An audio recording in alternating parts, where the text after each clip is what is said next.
They always go down to the wire, and you never know who's going to win. That's why it's a true rivalry, and that's why it's the best in the NFL. I go in the locker room, and I exchange shoes with Urlacher. So he has the shoes that ran him over.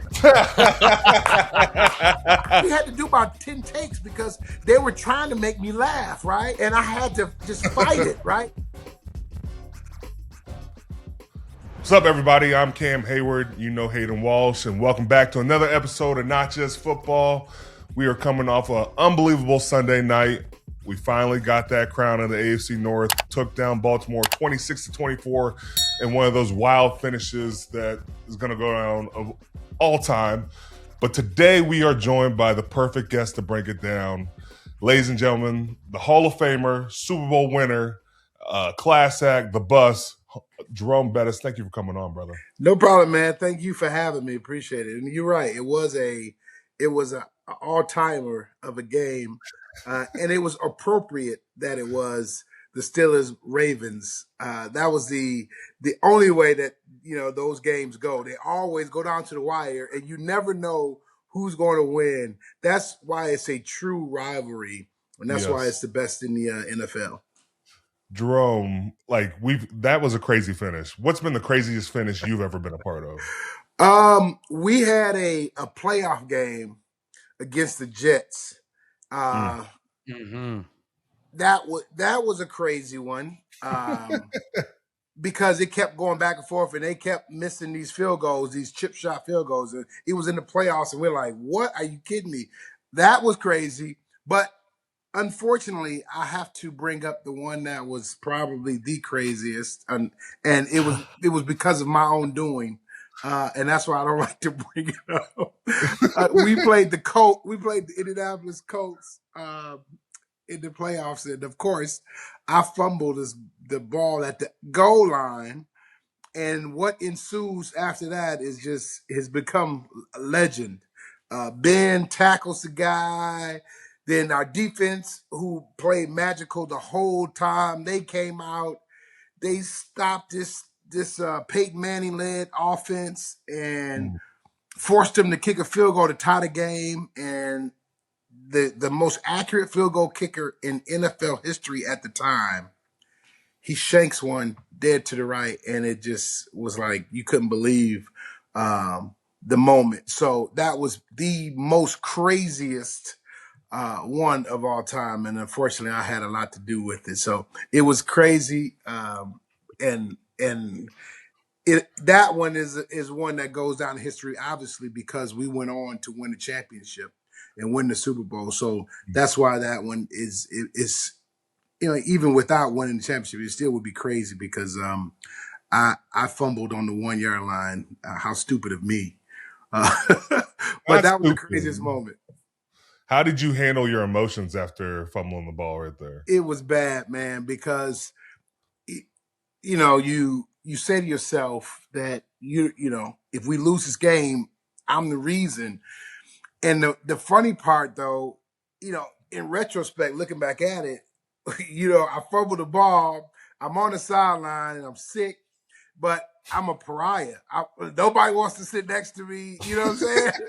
So it's like I sit on the bench, everybody moves that way. I go over here, everybody moves that way. Right? So I was like, in that moment, you see all of that, right? Because you're so sensitive to the situation. And so I started walking around and just to see if people would leave. And sure enough, I come over there. I'm sitting wherever I am, I'm by myself. And so I just took a knee and I took a knee, and I remember telling myself, I said, Lord, if this is how my career is supposed to end, I'm okay with it. I understand. Right. And so it really took me to that moment because you by yourself, you in your own moments, man, and all you got to do. And, I was at the stage of my career where this was, my last year. I didn't have anything left, really. I was on fumes at that point, the gas tank was on. I had some fumes left, right? And so I'm saying to myself, if this is how my career is supposed to end, I understand and thank you, and so you, it's a humbling time, and so you kind of get introspective and think about that moment. You think about your whole career, and that's what I just kept thinking about. It's like, man, all the good things I've done, this is what I'm gonna be remembered for. You know what I mean? And that's what you kind of it go through your head because shit, you got nothing else to think about. You got nobody to talk to. So it was one of those you start, reflecting, and I'm like, man, I can't believe this, right? And so he kicks the field goal, and he misses it, right? And I'm like, he missed it. It was like the biggest weight off of my back. You would not believe. I was just, there was nobody in the stadium happier than me. No, not Oh one my person. gosh. I promise you that. It was that crazy. You brought up, it being your last year, and I want to talk more about the game we just played, but you brought up an interesting point of just being introspective about your perspective and, that last year. Did you look at every game as it's going to be your last and have that anxiety tied with it? I did. So what I did that last year, before the season started, I got with the equipment guys and I told them, hey man, this is probably my last year. I want to document the season. So what I did was I had my jersey every game. I had it was sewn on what game it was, and so that we could really kind of keep a tally of the season. So I had them put the game on there so that each game, I could document, hey, this was the jersey that I wore this game for and I did it all season long because I wanted to have something to remember that last year. You know what I mean? Because your career goes by so fast and you don't necessarily think about when it's going to end. You don't necessarily have that thing or that piece that you want to have. And so I had the thought, because the year before was supposed to be my last year. So I had the thought to, let me make sure I chronicle this season. You know what I mean? Because the year before we were 15-1, right? So I'm thinking, man, we're gonna have another great year. I want to chronicle this, right? And it's gonna be a win, a win, a win. But it's a loss, a loss. It's like I got all these jerseys. And it's like we lose. You kick me, right? So it was crazy. I'm chronicling this with the jerseys and I'm keeping them all. But as it turns out, it was spectacular because it goes all the way playoffs, bang bang, and then here we are. We get to the Super Bowl, and what I did for the Super Bowl, I got two jerseys. I got a first half and second half, and two helmets, a first half and second half helmet. That way, I was able to keep those, and make sure I had them for me. So I did some conscious thinking about the last season and making it a special season. So those are kind of those keepsakes that I have for me to remember. And actually, an incredible season, as it turns out. Wasn't a lot of wins. It was just enough to get us in the playoffs. we were the last seed in the playoffs, so it worked, and we found a way to make it happen. So I've got those as a keepsake of that incredible season. Yeah, what a crazy season. What a crazy game last week. I saw you on the field before the game. Did you think the fourth quarter was going to be as crazy as it was? You know, it's funny because I said to myself, here's what I was saying to everyone. I was just saying how the defense was going to have to play an incredible game, right? They were going to be the catalyst to keep us in the game because if that offense got rolling, right, then it would be a problem. But the one thing I knew was as a defense, we understand how to stop that offense, right? We play them a lot. We're very familiar with them, familiar with the personnel. So we understand it. And they gashed us in times before. So we know where the mistakes were, right? And why we made the mistakes, right? So I was saying the defense guy has to play incredible. The defense has to create a short field, right? And I was saying we needed one turnover that created a short field, and then I said the special teams needed a short field to give us at some point, and I was just saying that, and then I said the offense got to find a way, right? And I think that's what we saw, the offense finding a way, and Rodgers saying, you know what, hey, we're gonna make it work. Where I felt our advantages were in that at the tight end position. I thought Freiermuth was really the X factor because he wasn't utilized a lot. Then you didn't know what he was capable of. We know as Steelers what he's capable of because we've seen it, but he hasn't been as utilized as he has been in the past. So I knew he was an X factor, and the running backs out of the backfield were going to be significant because that's where our advantages were. It wasn't in the receiver room, obviously. So with all that being said, I just knew that in this game, the defense had to be special. And you guys went out there and you were special. You bent in the first half. You figured out what they wanted to do, what they were doing. They made some big plays. You take the first play out, then it wasn't as significant as it looked like, you know what I'm saying? Because on paper, it's like, oh, he had over 100 yards rushing. But you take that 40-yard run away, that first play that you guys kind of were out of sync there. You take that away, it changes the whole dynamic, right? And so I just thought everybody played, had that magical performance from a defense perspective. You were amazing in that game. We just kept watching you just make play after play after play. And so we were just, a lot of the guys were just talking about how inspired you were. So we were impressed at that.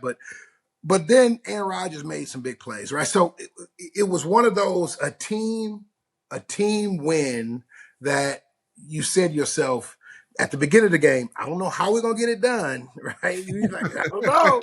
It's going to be tough. I can't tell you how, but I know we can get it done, right? And that was the mindset. So on the field, I was just thinking, these guys they're gonna find a way, and that's just kind of the resiliency of the organization and that team, and that when all the chips are down and when everybody thinks that we don't have a chance, that's when we find a way to play our best football, and that's been the case throughout history, right? And so that's just another in the long line of moments that were really special in that Steeler legacy. And it's one that you can kind of put on the mantle behind you and say, hey, this was one of those games where we had to find a way, and we found a way, we got it done. And that was the impressive part about it. Jerome, I want to talk to you about the final couple sequences of that game. Yeah. Likely hits the big play on fourth down. Felt like the crowd was just totally dejected. I don't know how you were. I was there. It felt like the wind was taken out. And then they missed the kick. Take us through how you saw that and what your emotions were when they finally did miss the kick after the fourth down they converted when we thought we finished the game. Oh, yeah. So when Likely catches the ball, well, first of all, rewind that.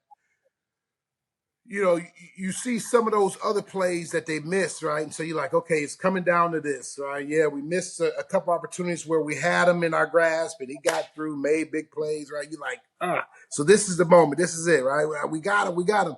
And they were doing a great job of corralling him and not letting him extend that play, right? So you're looking at it, you're like, okay, got him in the pocket, got him, and then you see the throw and you're like, no. And it was a great throw. I mean, over top, feathered it in. And then right in front of Ramsey, he's going after it. And it's like, so I'm sitting there and I'm like, this is it. That was it, right? That was the game. And everyone in their right mind is thinking that's the game because,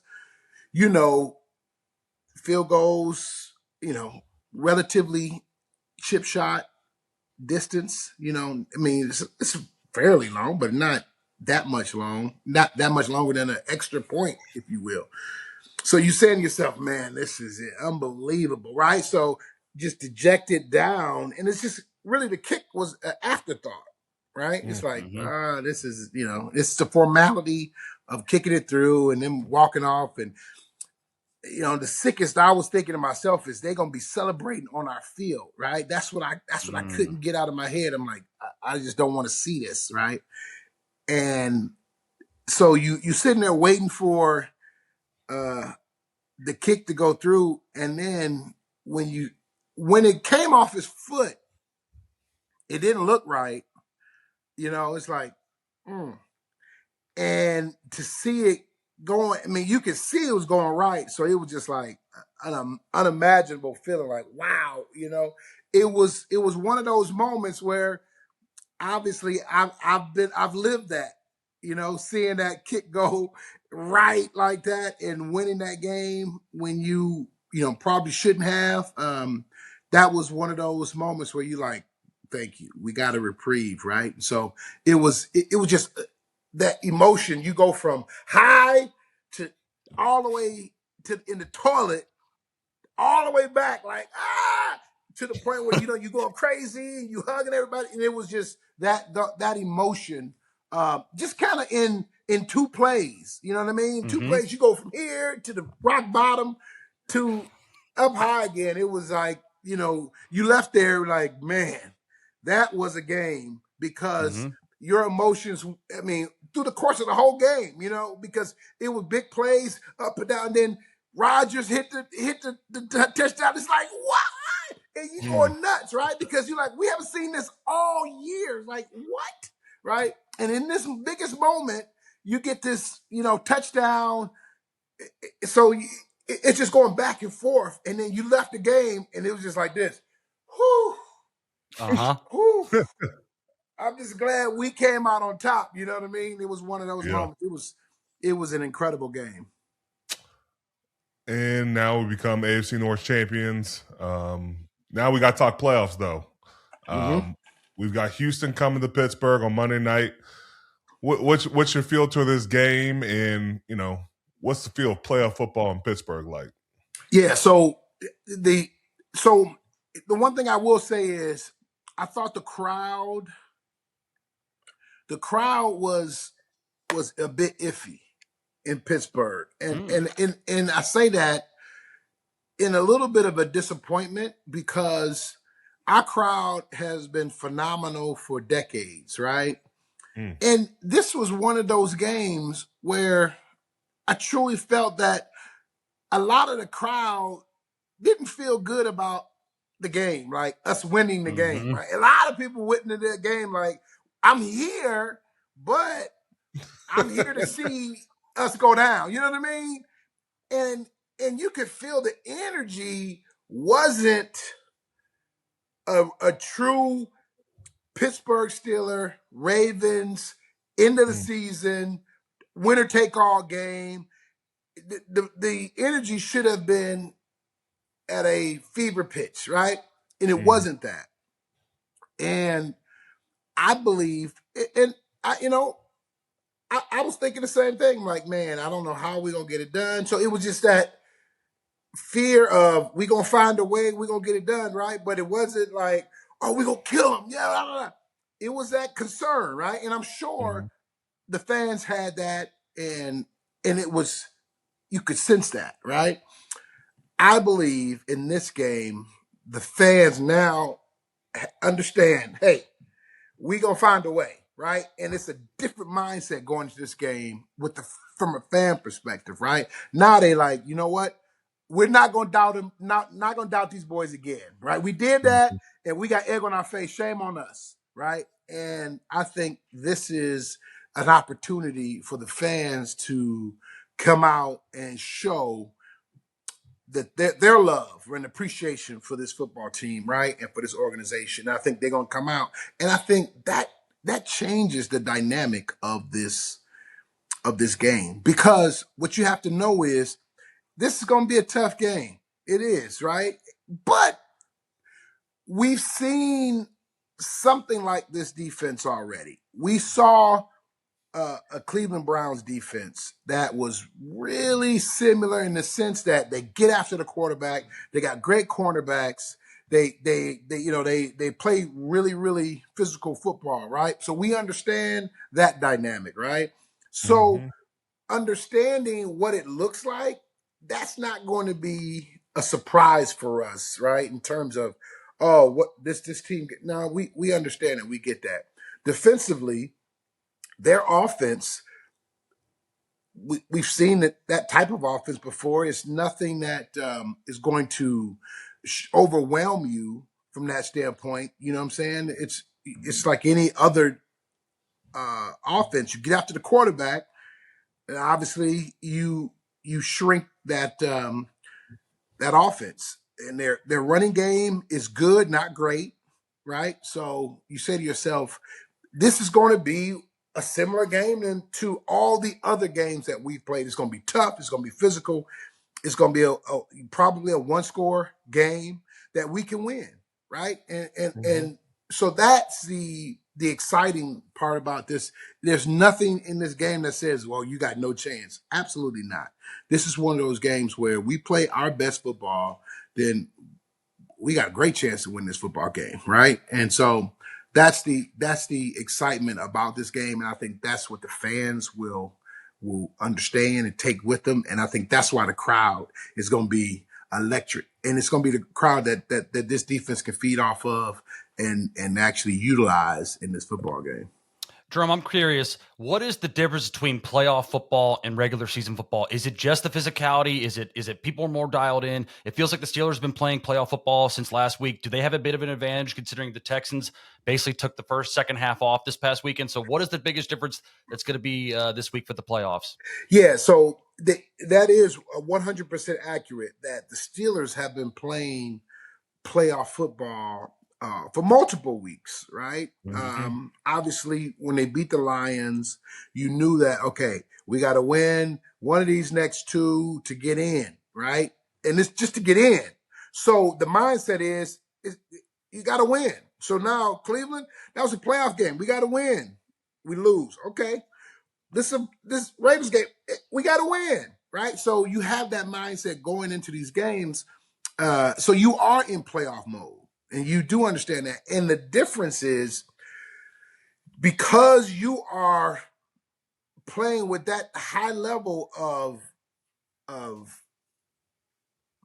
intensity, you're able to then understand the moment, right? And so you're playing up to that moment. Whereas you got a game that doesn't mean anything, so you take the week off, right? So now you have to match the moment. Well, if this one team has been in that moment for multiple weeks, and you now have to go on the road and match that, it is a difference, right? There is an advantage there, right? Now, what's to say? What does that look like? They understand playoff football. They've been in playoffs the last couple years, so they get it. I don't think that's going to be that big of an advantage, but there is an advantage, and just in terms of continuity, making sure the offense being dialed in, all those things take a little bit. Whereas the Steelers are building off of what they did, right? So I just think there is an advantage there in terms of playoff football. And the difference with playoff football, everything is heightened. Playoff football, right? The swing pass is heightened, right? The the quarterback center exchange is heightened. Everything goes up a notch, right? And so in a regular season, a lot of things you take for granted. In the playoffs, you don't take anything for granted. And I think that's the difference. Everything is that much more important, right? And so the things that, the punt, right? Catching the fair catch, all of those things are that much more important. Everything is heightened.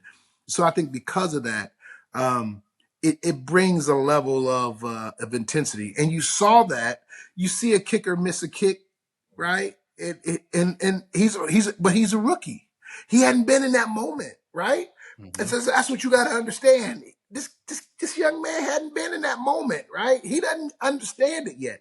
He's going to be better for it in the long run, but that's playoff football.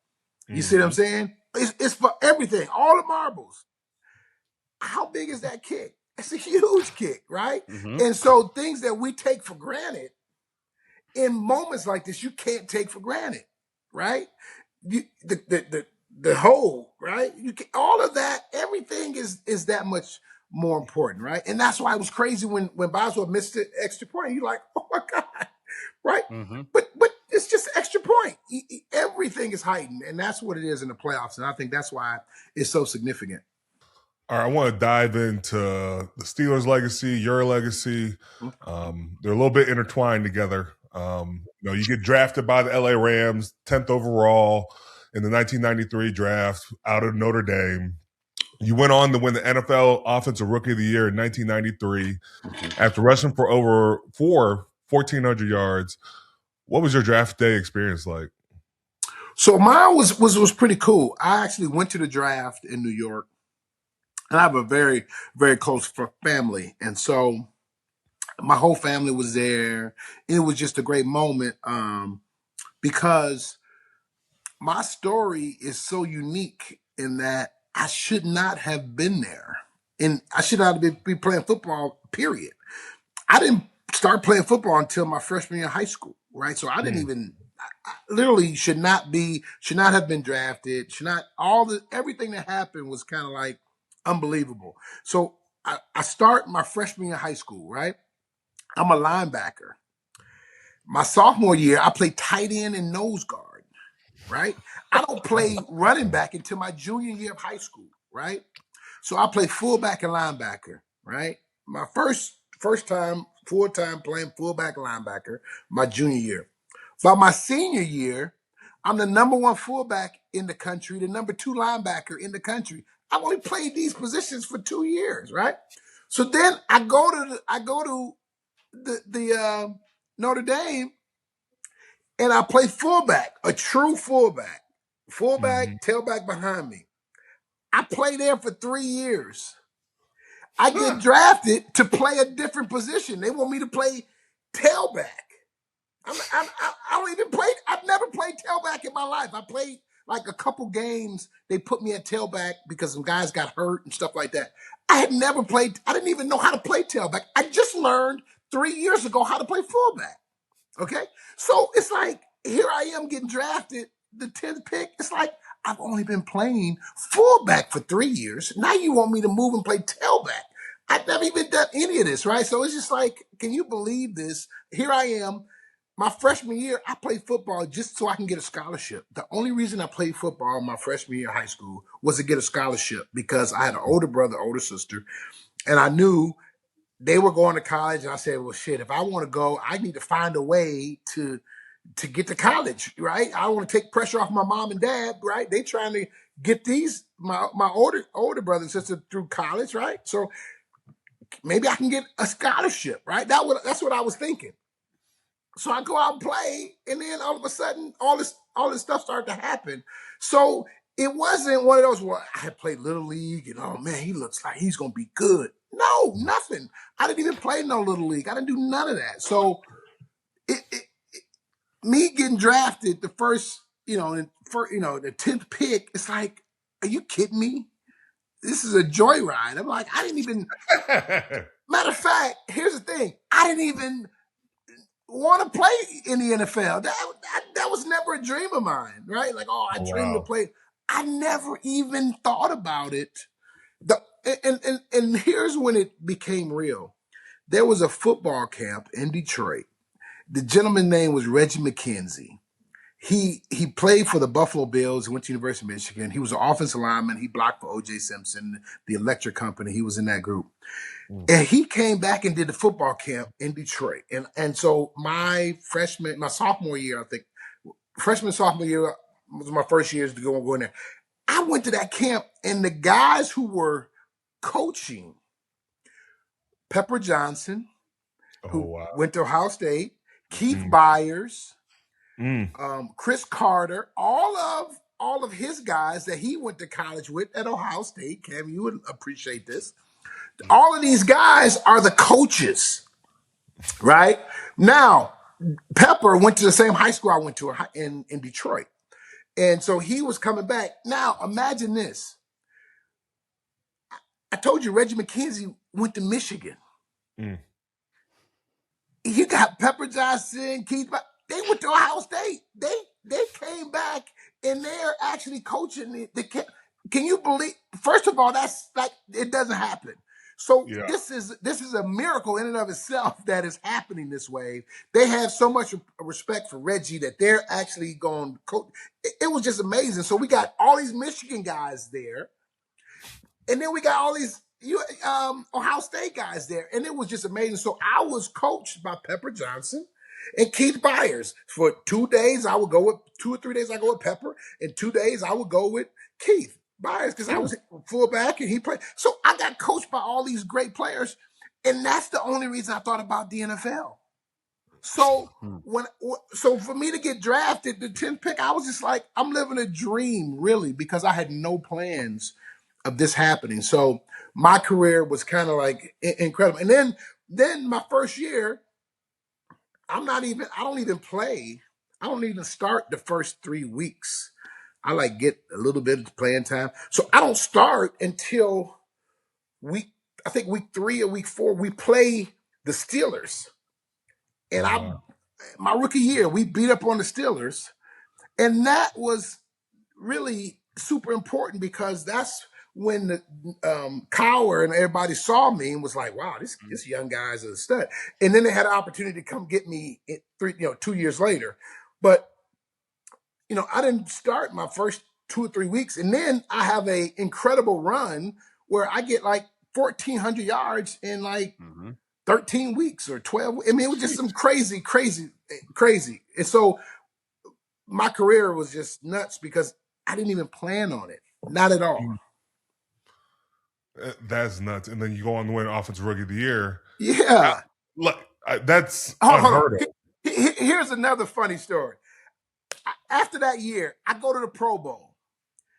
I'm in the NFC. You know who the running backs in the Pro Bowl were? It was me, Barry Sanders, and Emmitt Smith. It's like, are you kidding me? I'm 20. I'm barely 21 years old. I'm the running back in the backfield with Barry Sanders and Emmitt Smith. I'm like, you got to be kidding me, right? That's how incredible the moment was, right? And it's like, what? This is like a fairy tale. It's not this. You couldn't draw it up. That's why I say, for me, I'm so blessed because none of this was supposed to happen. Like I said, I wasn't supposed to be here. I'm totally honest with you. So it was very blessed and grateful. Very much. Jerome, were you surprised when you got drafted? I mean, you got traded in '96 to the Steelers? No, I wasn't. I wasn't surprised. I was so happy because what had happened was a new coaching staff had come in, and they brought their own people, right? Obviously, and then the head coach wanted to go with a different running back, and so obviously, they were playing games with me and they put me in and take me out and put me in. And so I was so frustrated, obviously having 2 really good years back to back. I went to the Pro Bowl my first year and my second year. And then this new coaching staff comes in and all of a sudden they don't use me really. And so I was frustrated. So by the end of the year, I asked for a trade. And they allowed me to seek a trade. So I had the ability to actually go and try to facilitate the trade, and there was 2 teams that was interested in me. It was the Pittsburgh Steelers, and at the time, the Houston Oilers, who became the Tennessee Titans. And so I had the same deal on the table with both teams. And so ultimately, my agent came to me and said, "Hey, you got both these teams. Which one do you want to go to?" And he says to me, he says, "Well, listen, I'm biased. I want you to go to Pittsburgh, right?" And I said, "Well, why do you want me to go to Pittsburgh?" He says, "Well, as your agent, I have another running back who's going to be drafted this year in the draft, and I want him to go to the highest draftable team." So the Houston Oilers was picking 15th, and the Steelers had lost in the Super Bowl. They were picking 31st, right? And so I was like, okay, that makes sense. And then I would look through it, and the Steelers had just come off the Super Bowl. They had lost to Dallas in the Super Bowl. So I'm thinking they got a Super Bowl caliber team already. That's where I want to go. So it really worked out both ways. The running back that my agent had was Eddie George. Wow. So another Ohio State guy. So Eddie is a super close friend of mine. We talk every week. I talked to him this Sunday. We talk every single week during the season. And so he ended up going to Houston, which turned into Tennessee. He had an incredible career there. And I came to Pittsburgh. I'm saying, like, again, all these things happened, and it just kind of lined up with me perfectly. That's why it's just so crazy how when you kind of talk about my career and some of the things that happened during the course of it, you shake your head like, wow, this guy, man, is highly blessed and favored. That's for sure, because all these great things happened. But now, had Eddie come to Pittsburgh, he'd be sitting here right now. I'm like, Yeah. Everything happens for a reason. It came went the right way for both. Go ahead, Jerome, I'm curious, what was it like meeting Bill Cowher for the first time? As a Steeler fan growing up, it always felt like you two had a very special relationship. So talk about meeting him for the first time and what it was like being coached by him. Okay, so the one, just kind of give you some history. So the only time I watched football growing up as a kid, I was a bowler. So that's why I didn't play football when I was in, Little League. I was bowling, all right? And so the only time I watched football, because Saturdays we didn't watch college football because I was at the bowling lane Saturday playing league bowl. And on Sundays we had these tournaments. We went all over the state playing in these bowling tournaments. So I didn't watch college football and I didn't watch the NFL. The only time I watched football was on Thanksgiving. And the Lions, I'm from Detroit. Detroit Lions played every year. And the Cowboys played every year. The Lions always lost and the Cowboys always won. So I became a Dallas Cowboy fan, right? Only because them was the only games I watched, and I hated to root for the Lions because they always lost. So I said, screw them. I'm rooting for the winner, right? So I became a Cowboys fan. So when I got to Pittsburgh, I was like, I hate the Steelers. Right? I'm a Cowboy. I hate the Steelers. And of course, I hate Cowher. They just, I was happy because they had just lost to the Cowboys, right? But here it is now. I'm wearing the Steeler helmet. I'm like, oh my God, I'm playing for the enemy. So initially it was funny, but Coach Cowher was so great with me. I mean, he came in and he was just like, hey man, listen, we got you from Pittsburgh. We got you from the Rams. You beat up on us when we played you guys a couple years ago. He said, if I can't beat them, join them. He said, I've been wanting you for a couple years, right? So I'm glad to have you, man. And he said, get ready. I'm gonna use the hell out of you because you're my kind of guy, right? And so we really gravitated to each other immediately. And he was a man of his word. I mean, he fed me. And I mean, it was one of those years that was special. I think I had 1,400 yards my first year there. Again, I didn't start the first couple of weeks and came on and then we went on a run, just like, my rookie year. So it was an amazing opportunity, just coming to the right team. And it felt like I was built for Pittsburgh because they appreciated 3 yards, a cloud of dust, tough, physical. They weren't all about the flashiness.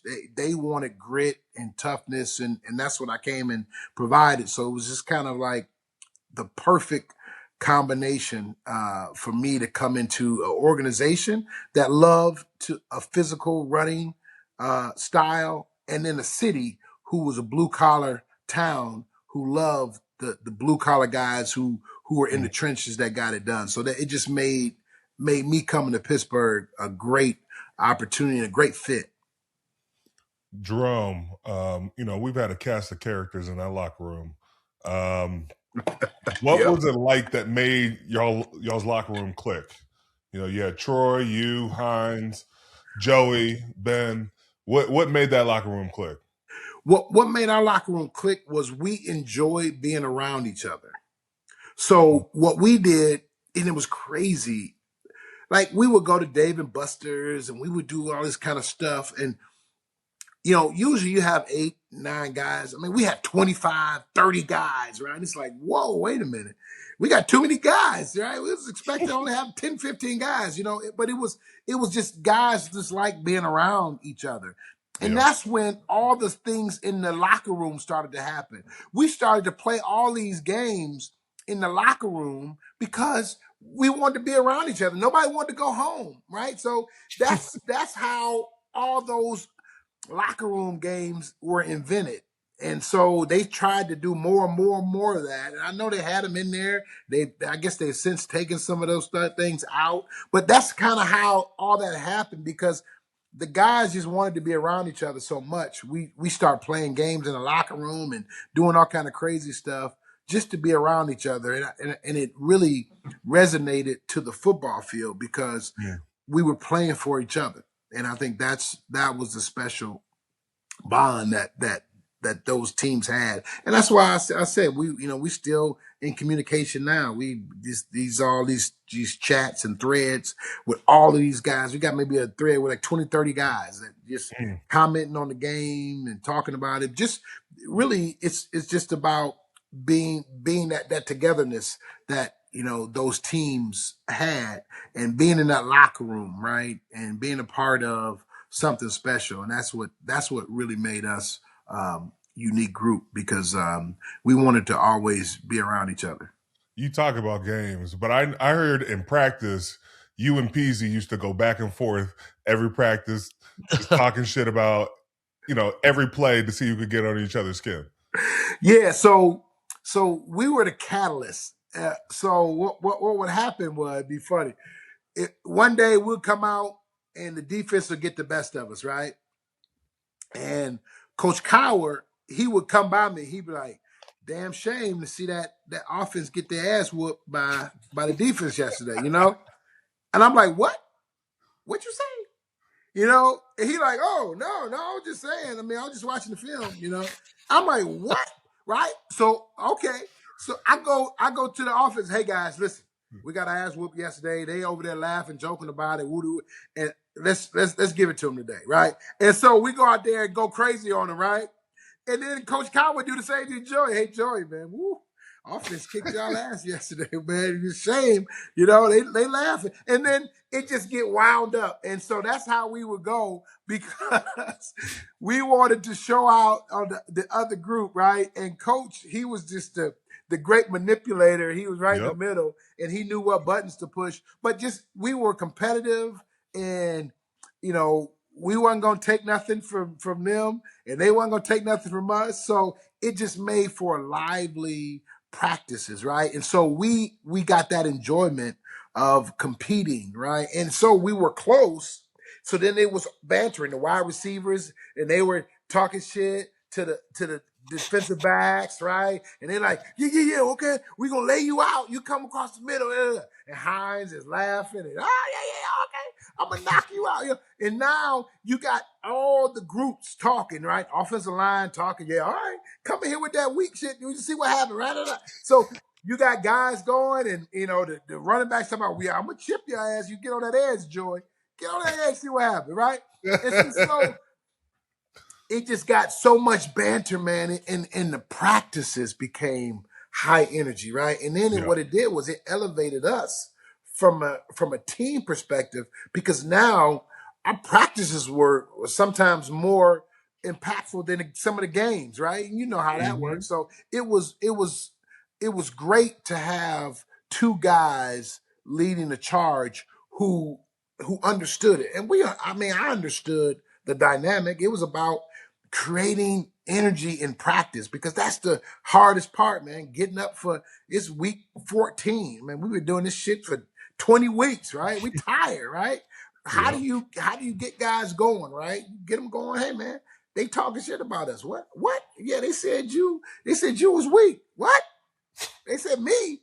Yeah, they said your name, right? What? Right? So now, guys, okay, I got, and then you just get guys going, and that just gets the practice more energized, right? And so you're able to do that. But it's the key was having those guys who could get the guys behind them and say, hey man, let's go get them. So it was always fun. But Cowher did a great job of really pushing us behind the scenes. It Yeah. wasn't a lot. He said, unless we had a really bad practice, then he'd get on everybody's ass. But outside of that, he was able to kind of push some buttons and get us going. Coaches are very similar to doing that. That's right. I want to take us through that 2005 run. Yep. There's a game that doesn't get talked about enough, but I know a lot of players have said this game kind of took over the season and really propelled. That game versus Chicago, and you running over Brian Urlacher. Take us through that and what it did for y'all's team. So going into that game, we had 4 weeks left in the season, and Coach Cowher, what he would do on the board in the team meeting room, he would have all of these indicators, turnover battle, turnover margin. He'd have yards rushing. He would have all these kind of things. And it would be a W or L that you put in there.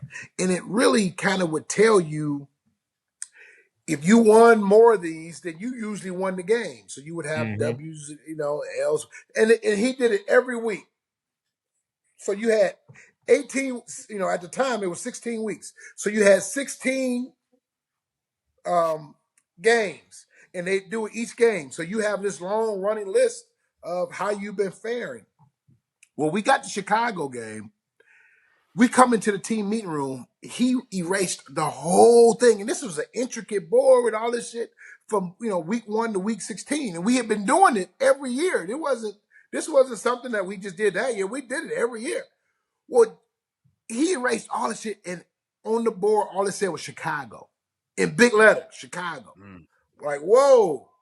We've been doing this shit for years.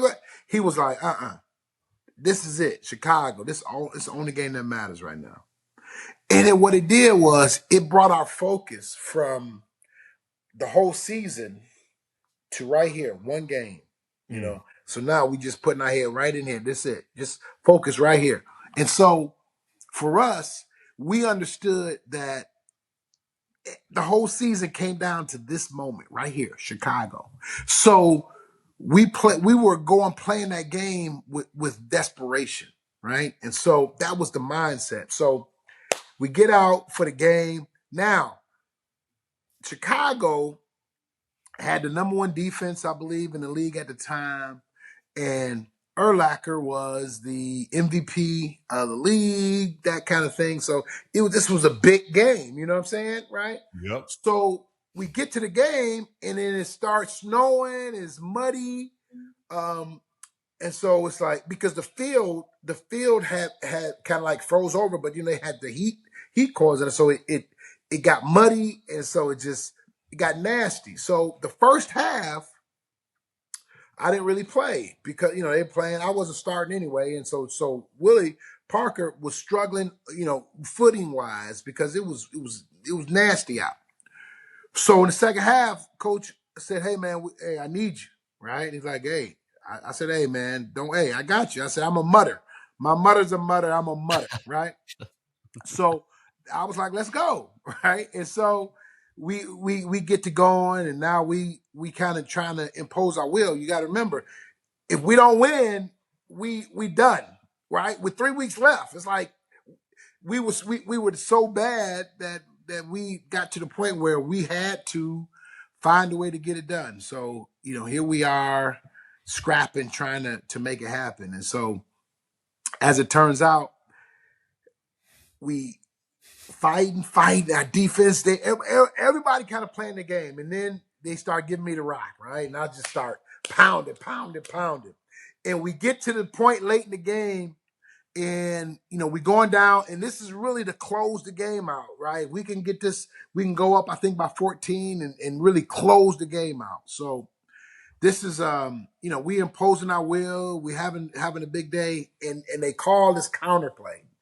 And I still remember it. Boom, I get it, and I hit it, and Alan Faneca, he comes around, I'm following him, and I hit a safety. What people don't realize in this play, I run over 2 guys in this play. Mm-hmm. At the beginning of the play, the safety show up out of nowhere. And he was the one. I was expecting Urlacher that I was going to have to, because the way the play worked, if the defense plays it right, the linebacker is going to be in the hole. He's going to be sitting there, right? If we can't get both guys to kick out and get Allen to get up inside to get the backer. Well, I knew it. He couldn't get up and turn up and get the backer. I was like, oh, shit, here you go. I knew what was coming. So I was expecting Urlacher. But then when I hit, boom, he showed up so fast, I couldn't even think about it. Boom, shoulder down, bam. So I go through him. Now I see Urlacher. But I don't have as much steam as I wanted to. I wanted to be running downhill on his ass and make it ugly. So it was just like, boom, I run the one over, and then boom, I get to Urlacher, and I still got enough. I dig up, and then I'm like, because I know I'm close to the goal line. You know what I mean? Yep. So it's like, I didn't quite know if I got enough to get through, right? And I didn't know the play was as iconic as it turned out to be. You know what I mean? I just thought it was a boom, boom play, and boom, I scored, right? Yeah. And then I go back and look at it, and I was like, oh, shit. That was crazy. But here's the crazy part on it.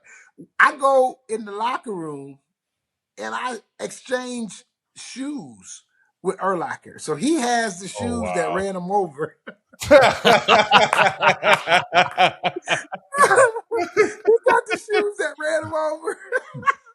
Oh, wow. At least he got something out of the deal. he got something.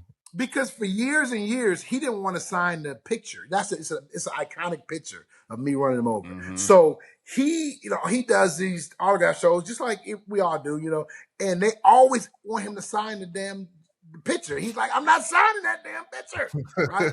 And I think in his latter years, he's kind of said, I give up, because it's kind of been a relentless barrage of people. You know how Steeler fans are. They don't give up. They are on him. They want him to sign his picture. So he's, I think, now starting to lean into it and say, screw it. But every time I see Brian, he always tells me, that damn picture, he says, man, I hate that damn picture. So he gets it too. But it was one of those moments. If there was ever a moment in time that kind of encapsulates my career, I think it was that one play. A lot of times you don't get a play that can really describe and really show the player that you were in your career. I got lucky enough where there was a play that you can look back on and say, you know what, that's the essence of who Jerome Bettis was, right? So I'm very blessed to have had a play like that in the history of Pittsburgh Steelers. Jerome, I also learned, after years of playing with the Steelers, they had a term for you at the end of the game. It was called hide the weenie. Explain to that what that meant. Well, for me, they call me the 4-minute guy, Right. right? So it was really more of the get me to rock, kind of get out the way, if you will. Mm-hmm.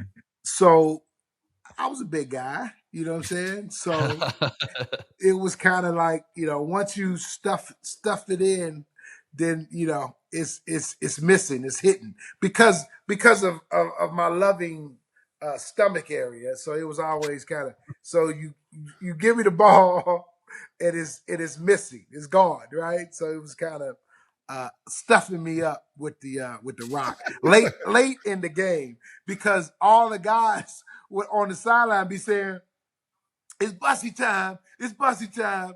Give him the rock. Quit playing, because Yep. they wanted to get off they wanted to go home, right? They didn't want to go back on the field. So they were like, come on, it's Bussy time. Quit playing now. You know what time it is, right? And so they would play with a lot of different terms late in the game. When it was time to get me the ball. So, but they did a great job of that. And really the defensive guys were the guys coming up with all of that stuff because they were having fun because they didn't have to go back in the game. All right, that last final game in Detroit, winning the Super Bowl in your hometown. Mm-hmm. Speak to, I know we've had Joey on here, and he talked about having you come out by yourself, introducing your hometown. What did that mean to you, and then what did it mean winning that Super Bowl? Well, the funny part about that, I didn't know, right? Joey had an idea. He had a plan, right? He just didn't let me know. He didn't fill me in. So here I am. I am, going through this situation, and I'm thinking the team is behind me because Joey says, "Hey, man, I want you to lead us out, right? This your town. I want you to lead us out, right? Makes sense, right? All right, I'm gonna lead us out, right?" So I'm like, all right, here we go. I'm, trying to get us going. All right, that's all right, man. Let's go. So I go running out, and I'm thinking the team's behind me, right? So I run all the way out there, and I turn around, and no team. And I'm like, what the hell? And but I'm yelling, right? So it's like, you can't stop yelling. So I'm like, I turn around, I'm like, It's the stupidest thing in the world, but I'm just sitting there like waiting for the guys to come, and I'm still yelling. I'm by myself. It was the craziest moment, man. But when I look back on it, it was special that Joey thought so much of me to do that so that I could have a moment in my hometown, in Detroit, because what the battle cry had been the last couple of weeks was, we taking Jerome home. We taking Jerome home. That was kind of the battle cry. We taking him home, right? So we obviously get to Detroit. So now it's like, okay, all right, we're taking we here. So that was his opportunity, and it was the coolest thing in the world because I didn't expect it to happen, and when he did it, it was an awesome moment to have kind of that little piece. And then the coolest part was it was Super Bowl 40, so all of the former MVPs were lined up. So that's the gauntlet that we were running through. You know what I mean? So all the greatest of greats were there to see us. You know what I mean? So it was just a great moment in time because, a lot of times you don't get that luxury, right? But this here in the house was all the MVPs of the past 40 Super Bowls. If they were living, they were in the building. And that's how big a moment it was, right? To be acknowledged in that way. And so that was a cool part. And then obviously to go out and play in the game and win in my hometown, where again, like I said, it's a fairy tale kind of story because you couldn't make this shit up. I mean, if you did a movie on it, you'd be like, man, that's a movie that would never happen, right?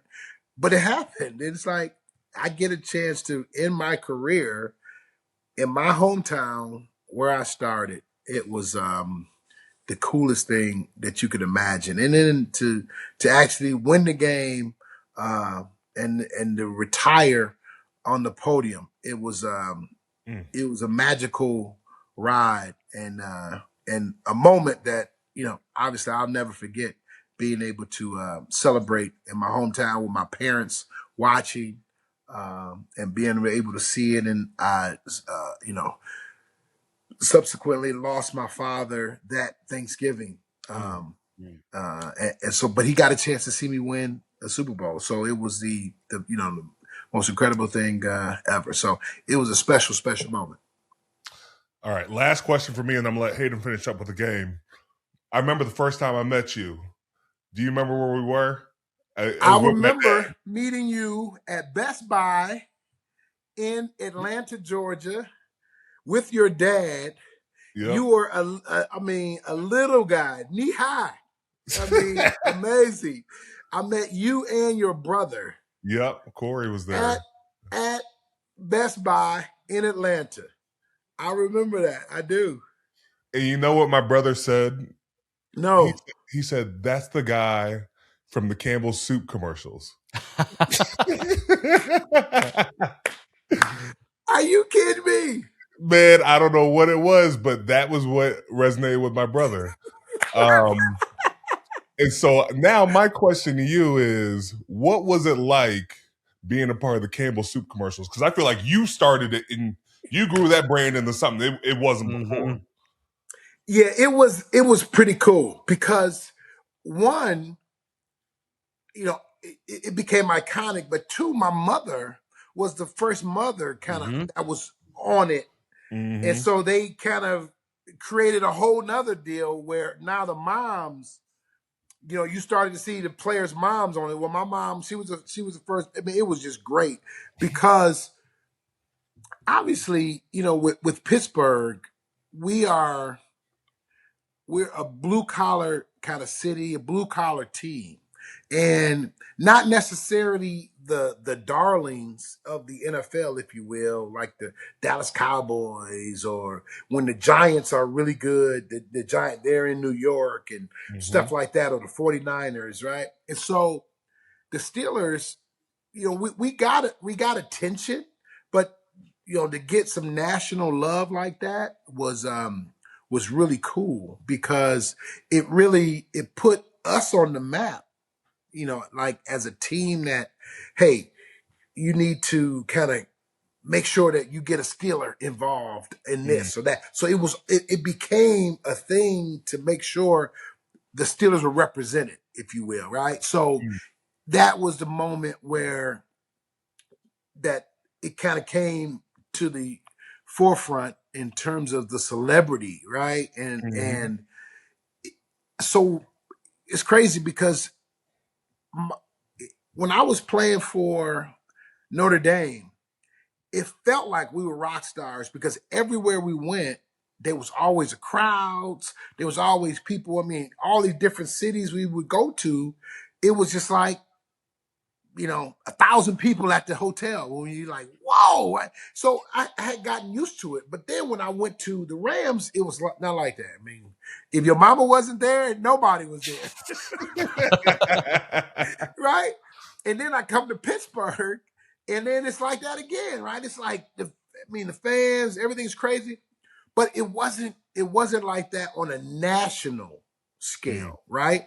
And I think that soup commercial really kind of put me on the map as kind of one of those guys, one of the 6 or 7, 8 guys in the NFL. Because at the time it was Barry Sanders and Emmitt Smith and Troy Aikman and just the kind of the quarterbacks and a couple guys, and I kind of broke through with that commercial because it ended up being a really big commercial, right? And everybody kind of paid attention to it, and then having my mom in it, it became kind of a cult deal, and really propelled me personally into kind of a different level in terms of celebrity, which was really cool. You know what I mean? Because I was the big running back. I wasn't the sexy guy. I wasn't the run 70-yard touchdown guy. You know, I was going.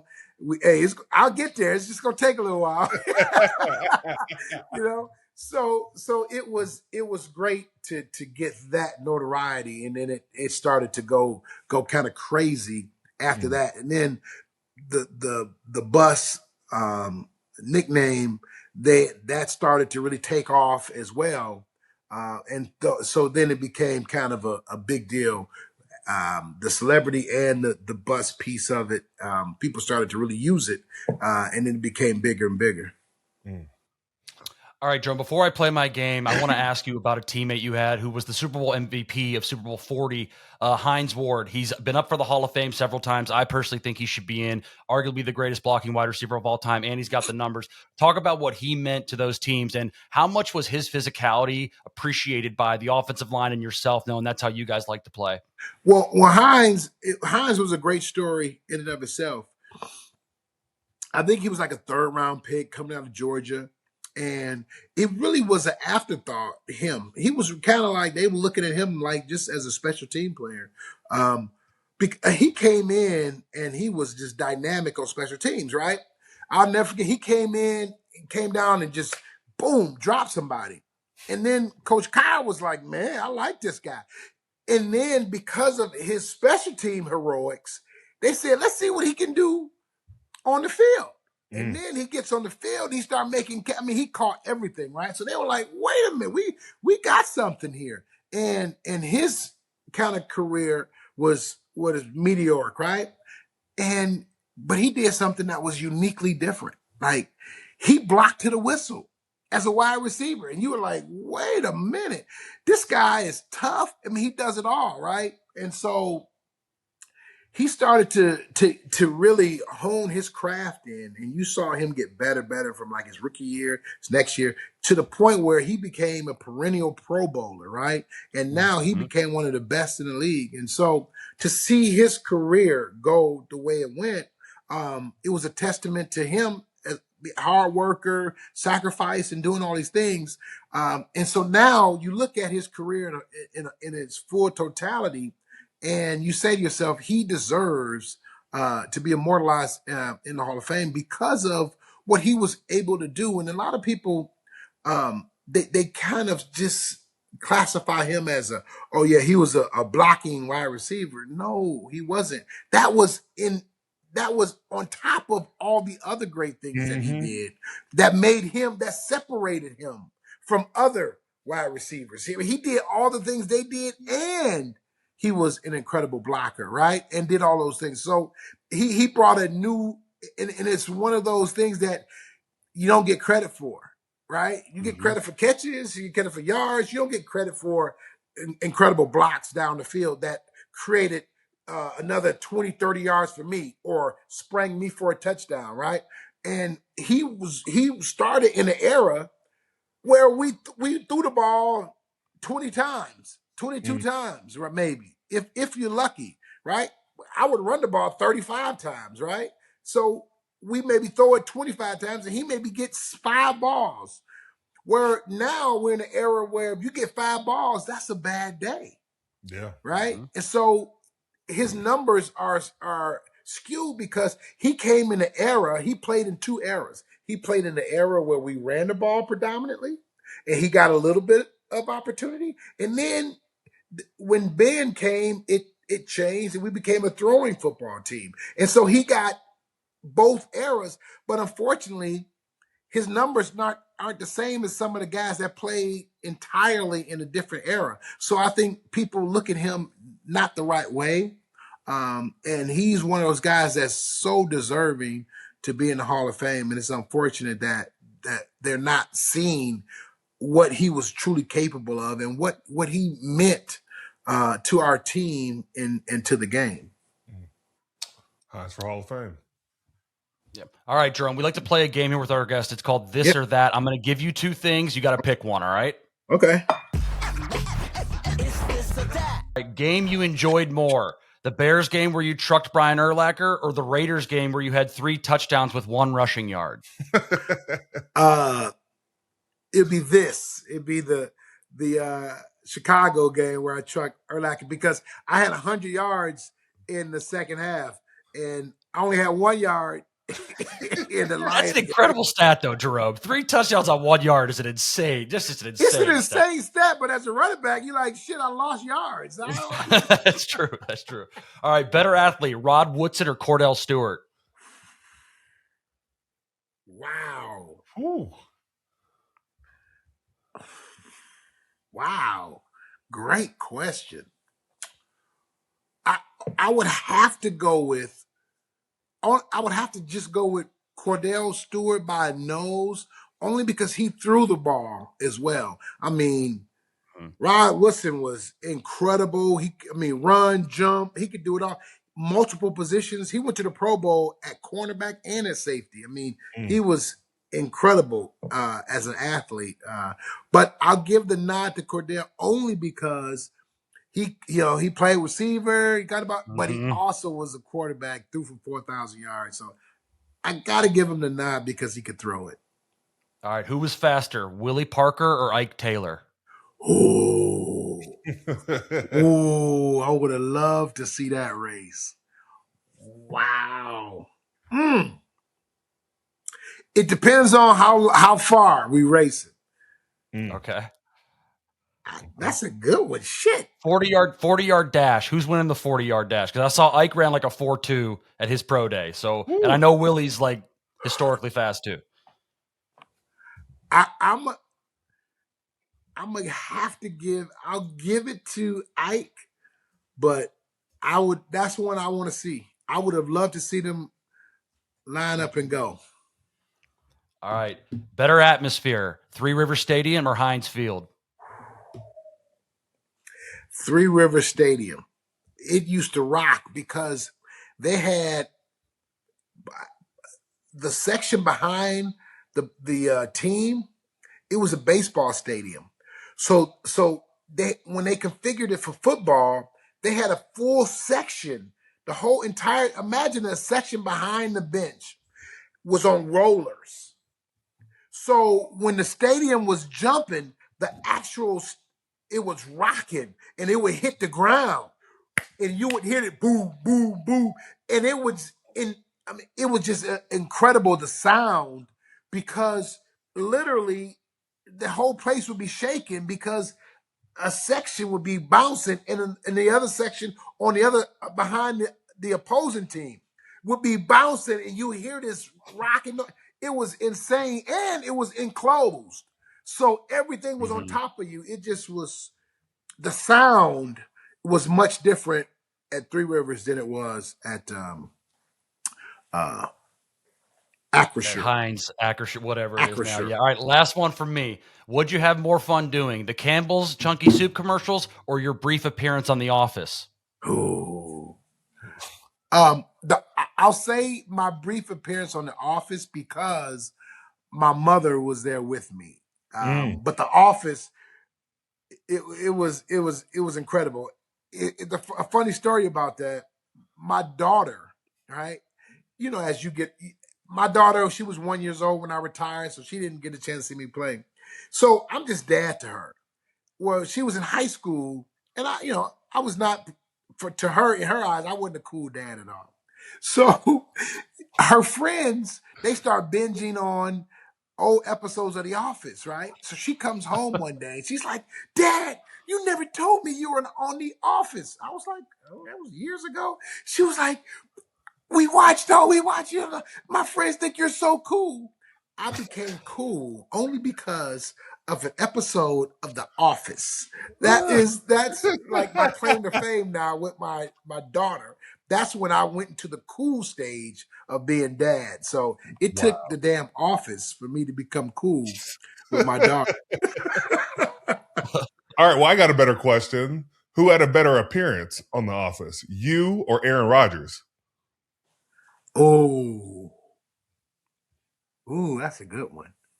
I'm gonna go with mine, just because I was like hardcore in there, and they were saying some hilarious stuff, and I had to. So what they told me was, you cannot laugh, right? And so what Steve Carell was doing was, we had to do about 10 takes because they were trying to make me laugh, right?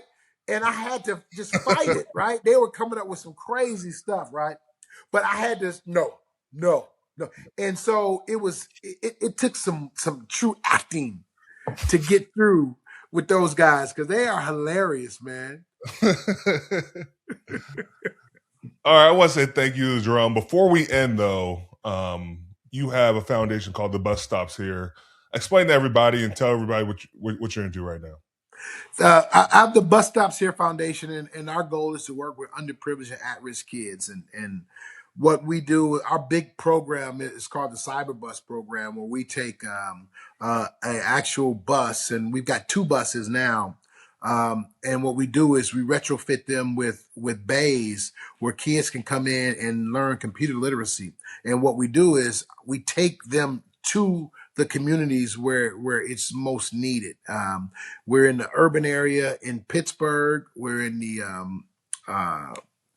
the rural areas outside of Pittsburgh who need the resources as well. We're there, and our goal is to really provide those opportunities, because I was an at-risk kid coming up, and like I told you earlier, Reggie McKenzie had that foundation. He had that camp, but he had a foundation, and his whole idea was to help a kid if he could. And he also had SAT prep, and he had college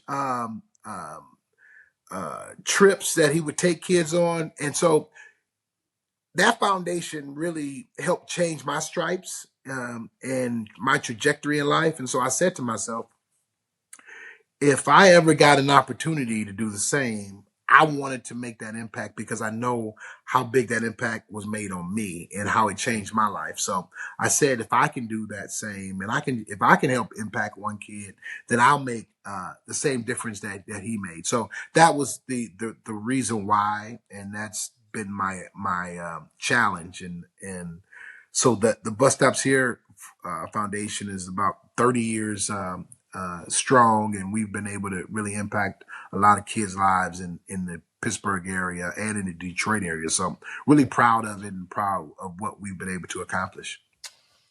Man, that's awesome. Everybody knows about the great player you are on the field, but you also are a great man. It's a privilege to be a Walter Payton Man of the Year winner along with you. Sharing that moment was special. But Jerome, we got to say thank you so much for coming on, man. You gave us hell of a stories, and it was fun just to get a chance to go down memory lane with you. Thank you, man. I appreciate it, and thank you for all the things that you do, all the things that you do that are not for public consumption, and you're out there and you're helping the community. And it's about being of service. And that's what you have done your entire career. You've been of service to your community in Pittsburgh. So I salute you for all the things that you have done as well. And the culmination of that, obviously, was the Walter Payton Man of the Year. And that's just an incredible honor. But that's only a piece of what's happening and what you're doing. So congratulations to everything you're doing. And thanks for having me on. Appreciate it, you, Bussy. Appreciate you. All right, guys. All right, Cam, you ready to play the fans and my favorite game, Ask Cam Anything? No, I like the other part, but we can get to this part. Well, let's just go to Ask Cam Anything here to start. And remember, everybody, go to our social medias, Twitter, TikTok, Instagram, YouTube comments, wherever you find us. Even go to Cam's page and comment if you want. Ask Cam Anything. We'll answer the questions on the show. Here we go. Are you ready? Sure. Big Chungus 420. I love that name. What's the funniest teammate on the team right now? Oh, funniest teammate. I feel like there's a couple here. I feel like there's a few you could call with. Yeah, you could start with Nick Herbig. Love it. Good call. Y.A. Black, definitely up there. He's had some pretty viral moments already as a rookie. There's one in particular that I'm thinking of. It's gotta be on. You're thinking Skowronek. I don't think Skowronek is I don't gotta know be on that list. Skowronek is hilarious. Do not do that. Right? He's hilarious. I also think Darnell Washington might be one of the funniest teammates. Is that on purpose, though? I don't think it's on purpose, but that's different. That's a different category. That's a different category. That's a different category. We're talking just when you're talking to them, who is the funniest? Yes. So that's it? Yeah. Skowronek, Herbig, and Darnell? Yes. Man, wow. Okay, interesting. All right, T-Dog79, have you ever been starstruck by a Not Just Football guest so far? Yeah, I think we've talked about it a little bit. I think when we got Lil Wayne on, also got Michael Keaton Batman on. Those are probably the two that really stand out for me. They were just out of nowhere, and also Snoop. Like I've been bugging Snoop for a minute, and then he said he put me in contact with his assistant, and then things got kind of hit off from there. But those three, I think anybody would love to have those three. Yeah, I think the Keaton and Snoop one kind of stand out because they were kind of in person, and we got to hang out with them for a second and kind of get to meet them. And Lil Wayne was still great, but over Zoom, it's not as you're not as connected there. But no, all three great answers. All right, you ready for the last one? Yeah. All right, Melosa23. What is the best part about a home playoff game in Pittsburgh? Got all the fans. I don't have to get on a plane. I was going to say, let's just be brutally honest about this, okay? It is, the fans are great, but it's your ass don't have to travel and get home at 3 a.m. Yeah. Let's be real about this. That's okay? It's a little rough on the body. But no, I think, plus you want to be in those black jerseys as long as possible. Let's be honest. Those black jerseys are sick. And it just, we have a really cool atmosphere, and where everything's at. You get to take care of your body a little bit more since you're not traveling. All those things included just make for a hell of a home game, a hell of a playoff game too. I would think personally too, it probably helps you keep a routine a little bit easier. Yes. Maybe I'm wrong on that, but I would imagine that you guys are very routine type creatures. So I would imagine that makes it easier when you're at home. You probably get the same coffee or smoothie or whatever it is you every home game. So it's probably a routine thing, right? Mm-hmm. Yeah. All right. Well, that's all I have for Ask Cam Anything. Remember, go to our socials, Twitter, TikTok, Instagram, Cam's page, my page, wherever you want. We will use the hashtag ACA, Ask Cam Anything, and we will get these questions answered on the show. And thank you for sending your questions. All right. Now to the best part of the show, the aha moments. Ask Hayden Anything. My first one, what were you thinking during that fourth quarter stretch of the game? Oh, man. Oh, good God. My wife was actually in attendance, and she sat behind me, and she said that Allie and her were laughing at the range of emotions in the front row. So it was she's like, 1 minute you were up, the next minute you slumped down in your chair, and you felt like the world was ending. It was such an incredible game. So many great plays. And I told somebody, I don't think either team really deserved to lose. It was such a good game. But emotions, man, I'm not going to lie. 1 minute, I thought it was over. The 4th and 7, when that ball's in the air, I'm like, oh my God, Jalen Ramsey's going to smack that thing into the ground. We're going to the playoffs. And then I likely catches it. And we talked to Jerome about this. And then it's over. He didn't even get a chance to take the kick yet. And I thought the game was over. And then I'll never forget, the kick goes up. And my mom always taught me when we went to the games, it's hard to tell if it's good from the side, right? So watch the people from behind.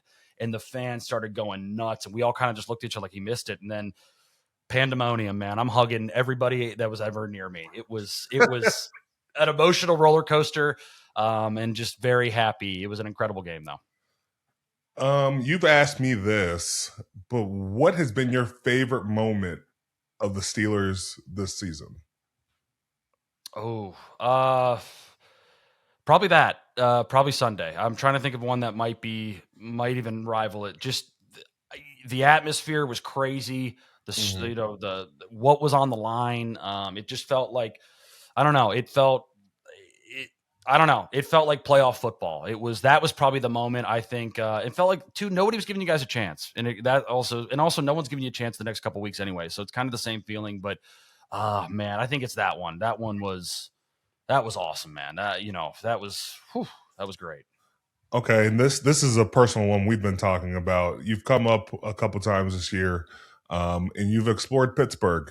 What's been the best cocktail you've gotten in Pittsburgh and the best pizza you've gotten in Pittsburgh? Well, okay. So we went to, was it Iron Forge or whatever it is you said? Ironborn. We did that, and I will say, as a fan of Detroit style pizza, that was damn good. That was real good. And then I will say too, I had pizza Parma at like 2:00 in the morning. So pizza Parma. So you can guess why I was up at 2 in. But so that was incredible too. I will say, I don't know if that was because of the substances and things I had, ingested, but whatever. Whatever. It was fantastic. And then best cocktail, I got to give a shout out to the Warren. The old fashioned there, it lives up to the billing. It was fantastic. And I will say they treated me very well one of the last few times I was there. So the Warren gets my vote on that for sure. Good for you. Yeah, they treat me well. I think probably because of you, but I appreciate it. Okay, I'm never going to complain for being treated well, and it was very good. I recommend it. Have you had the old fashioned there? I have not. It's very good. They have a nice little twist on it. It was very good. So yes, probably the Warren. Good for you. Is that all you got for me? That's all I got today. I appreciate that. That was great. All right. Well, that's been our. Yeah. I already wrapped up Ask Cam Anything. You have to wrap up Ask Hayden Anything. Well, I guess I got to wrap it up. Yeah, wrap it up. All right. Well, that has been our Ask Hayden Anything segment, our aha moments. Make sure you leave your comments and like it, and make sure you tell us what you want to ask Hayden next. Before we end, I want to make sure everybody knows we're doing a bonus episode coming out on Sunday. So we're going to have some guests there as well. It's been a heck of a week. Hopefully have an even better week next week. And we'll see you next time. Make sure you like and subscribe. Keep telling us who you want to see on the pod. Keep telling us for our Ask Him Anything segments and our aha moments with Ask Hayden Anything. Keep giving those comments. We love them. But we'll see you next time, and go Steelers.